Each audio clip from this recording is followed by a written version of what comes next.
right at dinner.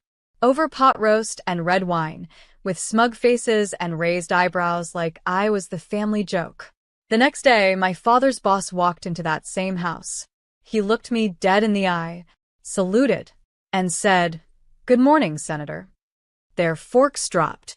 "My name is Claire Mitchell, and from wherever you're watching this, stay with me. Have you ever had the people closest to you look right through you, like you were invisible in your own home? That night, I felt it more than ever. It was my father's 65th birthday, some grand retirement dinner at our family estate. White linens, crystal glasses, and 25 people who hadn't called me in years suddenly pretending we were so proud of Claire. But it didn't last. My brother Paul raised a glass. "To the real achievers in the family," he said. "People who chose real jobs, not campaigns and Twitter arguments." Laughter followed. Even Dad chuckled. Then he added, "Sweetheart, politics isn't real work. No one takes it seriously until you're, well, someone real." Another sip of wine. Another stab to the heart. I sat there, 34, single, exhausted from 3 years of endless campaigning, building grassroots movements from scratch, going door to door in the rain just to get people to believe in something again. But at that table, I was still just Claire who writes speeches and thinks she's important. Mom leaned over at dessert and whispered, "Why don't you go back to consulting? You made good money there. These public service games, they're not who we are." I didn't cry, Didn't argue. didn't raise my voice. I just smiled and stood up, tapped my glass, and said, "Thank you all for reminding me exactly why I do what I do." They blinked. Some smirked. Paul muttered, "Here we go." I left before the cake was cut, because I knew something they didn't.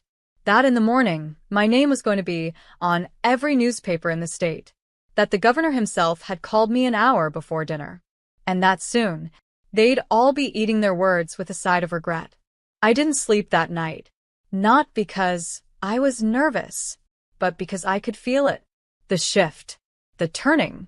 The moment the world changes, not with a scream, but a whisper in the dark that says, "It's time." By 6 a.m., my phone was already vibrating off the nightstand. Missed calls, texts, emails. CNN had picked it up. So had the Times. Claire Mitchell wins historic Senate seat in upset victory. Historic. The first independent woman in my state's history to ever claim that chair.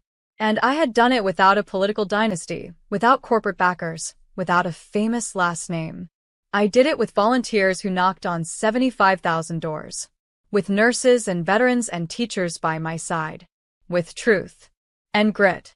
At 7:10 a.m., I stepped into my childhood home.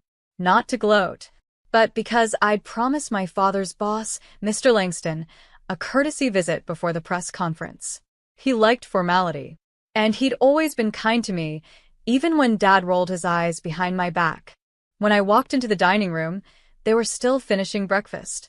Mom, Dad, Paul, his wife Tracy, same polished expressions, same low hum of judgment. Then Mr. Langston walked in behind me. He didn't greet Dad first. Didn't even look at Paul. He went straight to me, extended his hand. "Good morning, Senator Mitchell." Then, he saluted. Military style. Sharp. Respectful. Loud enough for everyone to hear. Forks clinked against china. Mom dropped her coffee spoon. Dad's face went pale. Paul looked like he swallowed his tongue.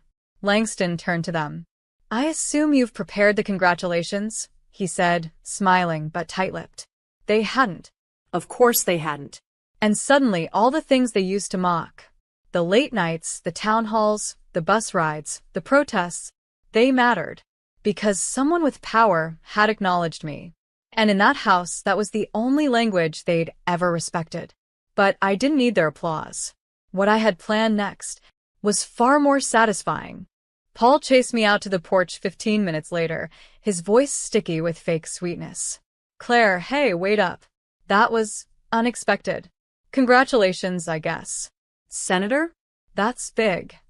He sounded like a used car salesman.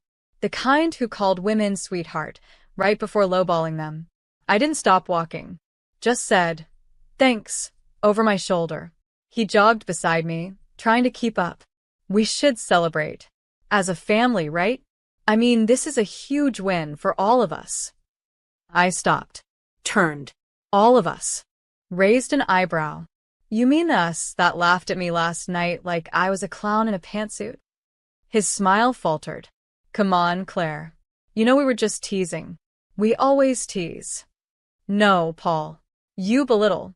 There's a difference. He kept talking, but I wasn't listening anymore. Because behind those words, I saw the panic in his eyes. The real reason he was suddenly being nice. See, Paul had been working at Langston's firm for the past 2 years. He'd weaseled his way into middle management, bragging about being next in line for VP. But Mr. Langston wasn't a fool. He told me privately 2 months ago, Paul's days were numbered. The firm was moving in a new direction, and well, Paul wasn't it. Langston had also hinted that with my new seat, he'd be revisiting the firm's federal contract. The one worth millions. The one Paul managed. And suddenly, the man who once said I'd never be taken seriously was desperate for my approval. I could have crushed him right then. But revenge, if you do it right, isn't loud. It's a whisper, followed by silence. So I smiled. I'm late for an interview, Paul. But hey, maybe one day you'll work on my campaign. I hear we're hiring interns. He blinked. Swallowed. I got in my car, rolled down the window. Tell Dad I'll send him the press kit. Since he said politics wasn't real work, I'd love for him to see what real looks like. And with that, I drove off. Not toward vengeance, but something better. Victory that doesn't ask permission. I wasn't even out of the driveway when Mom's text came through. Proud of you. Call me? I stared at it like it might bite. Proud? Where was that pride when I came home crying at 17 because my campaign flyers were ripped down? Where was her pride when Dad told the family I was just playing pretend politics while Paul handled real business? No. This wasn't pride. This was proximity to power. I didn't reply. Instead, I turned up the volume on the radio. Local news was already covering my win, calling it a political earthquake. A changing of the guard. I smiled. Then I pulled into my campaign office downtown. My team was buzzing, dozens of text calls, cameras being set up, interviews lined up back to back. But I only cared about one thing that day. The education budget hearing. The one Dad had laughed at me for even proposing. He once said, "You can't fix the system, Claire. Just get a real job." Well, I had one now. And that morning, I walked into the Capitol with a fully drafted bill in my hand, co-sponsored by 3 senators, backed by the union, and funded by cuts to Dad's firm's bloated government contract. When I laid it on the desk in that marble chamber, every lobbyist in the room froze. Because I wasn't just Senator Mitchell. I was the girl who knew where the bodies were buried, who knew how the money flowed, and exactly who had padded their pockets, including the firm Paul worked for, including the contractor my father mentored. You could feel the tension shift in the room. They used to say my name like a punchline. Now they said it like a warning. And I hadn't even started yet. That night, as I left the building, my phone rang. Unknown number. I let it go to voicemail. Later, I listened. It was Dad. His voice was thin. Tight. Claire, I saw what you did today. We should talk. Maybe we misunderstood each other. Misunderstood? No. He understood perfectly. He just never thought the girl in his shadow would be the one casting it. 3 days later, Dad showed up at my office. No call. No appointment. Just appeared. He looked smaller. Not physically, but like something inside him had been hollowed out. He waited by the receptionist's desk like a stranger. I let him wait. For 26 minutes. Then I walked out, clipboard in hand, pretending I was in a rush. Because I was. But not for him. Claire, he said, standing too quickly. 5 minutes. That's all I ask. I looked him dead in the eyes. 5 minutes. That's all I gave you 12 years ago. Remember? When I asked if I could take a leadership role at the company and you laughed. Said I should let the men handle the future. He shifted, embarrassed. Things were different then. No, Dad. You were different. I was always like this. You just didn't see it. I could feel my staff watching. But I didn't care. Let them hear. Let them witness. He sighed. Look, I get it. I was wrong. But you're a senator now. That's huge. You don't have to punish us. Punish? Like my life had been some kind of revenge fantasy. Like I hadn't bled and clawed and burned through every ounce of dignity just to survive being his daughter. You don't get to frame this as punishment, I said quietly. You gave Paul the company. You gave him your name, your money, your support.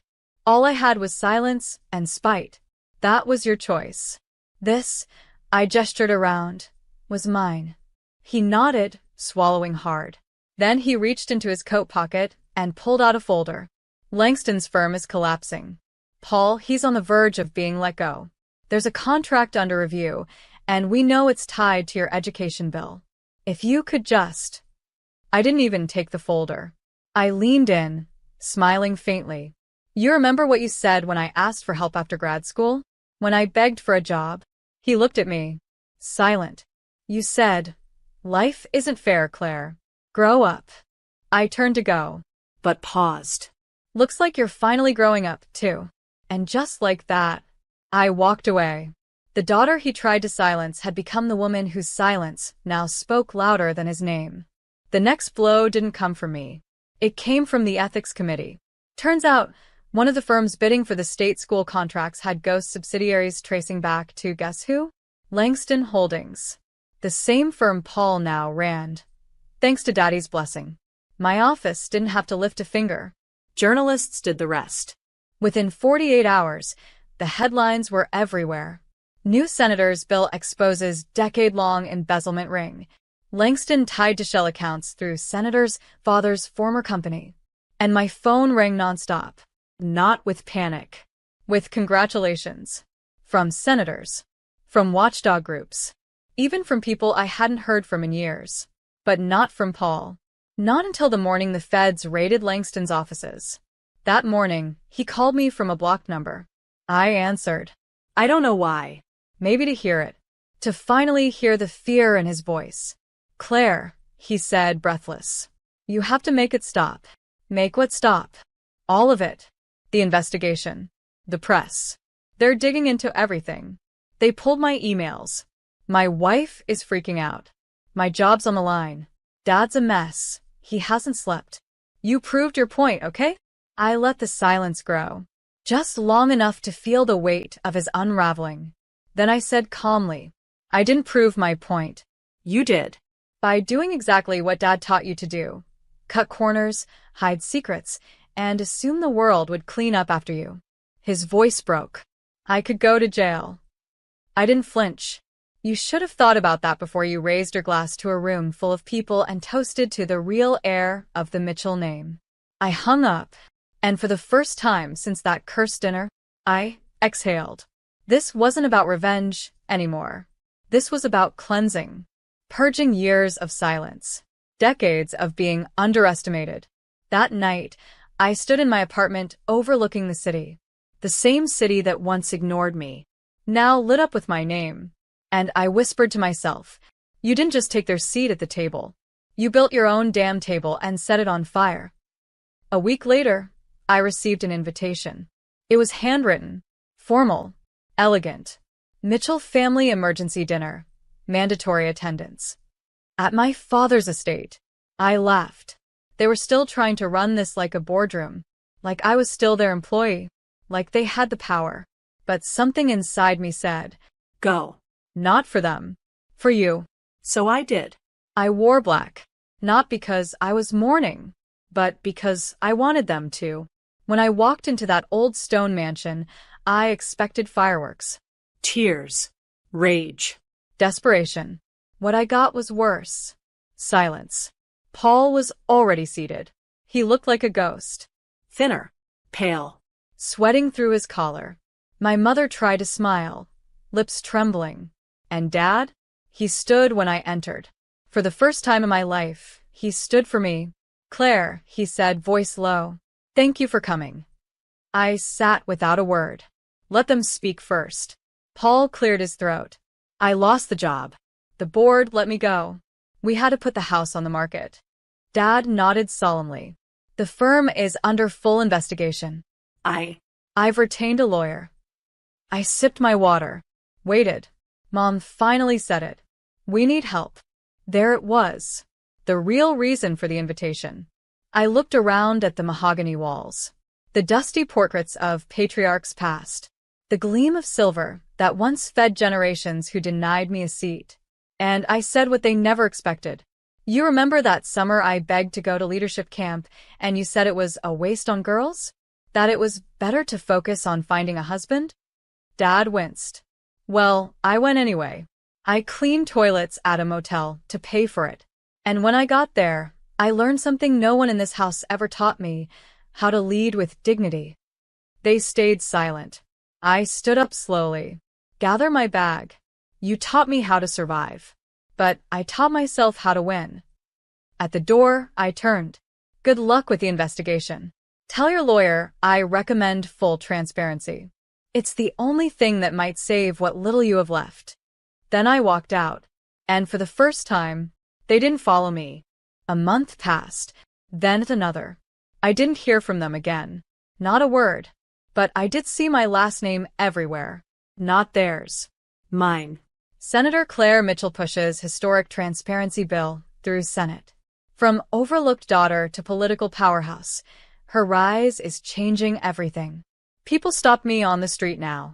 Not for selfies, but to thank me. Veterans, working mothers, young girls with hope in their eyes. One of them, maybe 10 years old, ran up to me outside City Hall one morning. She looked up and said, "My mom said you didn't wait for permission. You just did it." I knelt down and smiled. That's exactly right. And then she asked the one question that shattered me. Are they proud of you now? I paused, looked at her small hands, then at the sky. I don't think it matters anymore. And I meant it. You see, I stopped needing their applause. The day I realized they feared my voice, because it wasn't theirs to control. The family company folded, auctioned off to pay legal fees. The legacy they thought would bury me Was gone. But mine? It was just beginning. I bought the old estate a year later, not out of spite, but to build a refuge, a leadership academy, for girls they would have called too much, too smart, too bold, too loud. I named it the Claire House, and on the plaque at the gate, it reads, "Here, no one waits to be chosen. They choose themselves." The dinner table that once felt like a battlefield, I burned it and built around one. Everyone gets a seat. No one's voice is too soft or too sharp, because I learned power isn't inherited. It's reclaimed, and the moment you stop asking for a place, you realize the whole house was yours to begin with.